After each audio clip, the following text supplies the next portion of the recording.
রহমানের জন্য একটা অপূর্ব সম্ভাবনাময় একটা মুহূর্ত।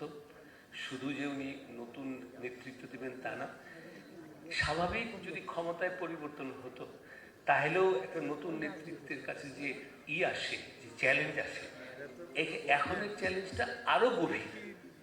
এমন তো না যে খুব একটা সুন্দর ইলেকশনের মাধ্যমে পার্টি বদলাচ্ছে, উনি আসলেন। বাংলাদেশ এই মুহূর্তে খুব একটা ডিভাস্টেটেড একটা জায়গায় আছে। Institutions are being challenged and destroyed. আপনারা প্লিজ মনে রাখবেন যে বাংলাদেশের 53 বছর বয়সে কোনো মিডিয়ার অফিস আগুন জ্বালানো হয় না। সর্বপ্রথমবারের মতন প্রথম আলো ডেইলি স্টার অফিসে আগুন জ্বালালো কেন? আমরা কি অপরাধ করলাম? আমি এটা অনুরোধ করব সমস্ত মিডিয়াকে যে সত্যিকার অর্থে আপনারা এটা প্রশ্ন করবেন। তবে ভবিষ্যতের দিকে আমি তাকাতে চাই। আমি সুন্দর একটি সম্পর্ক আমি মিডিয়ার সঙ্গে তুলতে চাই। সেখানে আমার অনুরোধ থাকবে, প্রথমে মত প্রকাশের স্বাধীনতা হচ্ছে স্টেপ 1, বাট যেটা রাজনীতির দলের সবচেয়ে গুরুত্বপূর্ণ অবস্থান হবে, মানে কি বলবো, ক্রিটিক্যাল মত প্রকাশের স্বাধীনতা।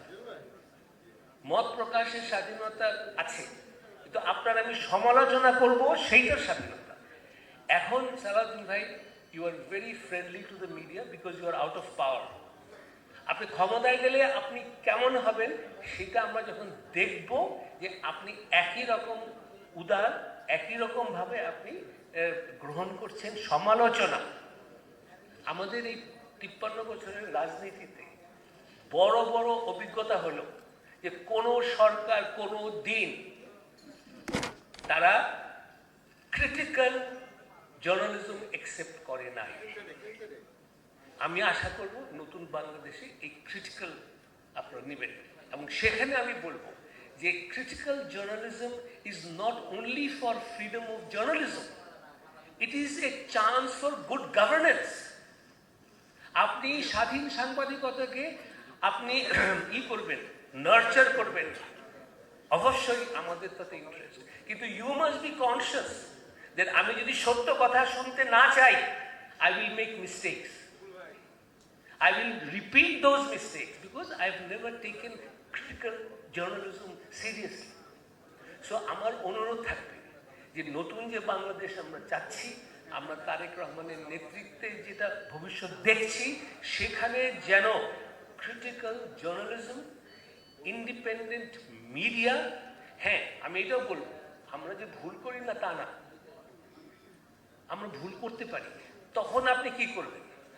আপনি কি আমাকে নিন্দা করবেন? আপনি আমাকে ডিভাস্টেট করবেন? আমার অনুরোধ থাকবে আপনি সবসময় এসে বলবেন যে মাহফুজ আলম, আপনার এই রিপোর্টটা তো ফ্যাক্ট বেস না, আপনার এই রিপোর্টটা তো একদম তথ্য বিকৃত করেছে। আমি আপনাকে প্রমিস করছি, when you point out that my report is not fact based, when my report is incorrect, I will apologize. And we do. আপনি দেখবেন যে ডেইলিস্টার সবচেয়ে বেশি অ্যাপোলজি করে sometimes when you do make a mistake. So একটা respectful relationship. আমি আপনাকে criticise করব, উইশিং ইউ ওয়েল সব সময়। আপনি ইলেক্টেড না হোক, people have elected you to run the country. আমি কেন খামাখা মিথ্যা তথ্য দিয়ে আমি সমালোচনা করব? আমি সমালোচনা করব ওই মানসিকতা নিয়ে যে এটা নির্বাচিত সরকার যেন সত্যিকার অর্থে গণতন্ত্রের দিকে যায়, মানুষের চাহিদার দিকে যায়। Because bureaucracy will never tell you the truth, because your intelligence agency will never tell you the truth, even your party colleagues will not tell you the truth, because আপনার সামনে এসে সে বললো যে বিএনপি তো লোকে সমালোচনা করে, তার ভবিষ্যৎ কি হবে সে তো জানে না। The only institution that will speak the truth is the independent media. এবং আপনারা এটাও দেখবেন যে মিডিয়ার চরিত্র কি। আমি একটা লেখা লিখছিলাম যে অনেক সম্পাদক মালিকের পিআরও হয়ে যায়। Do not fall a victim to editors who become PROs of owners.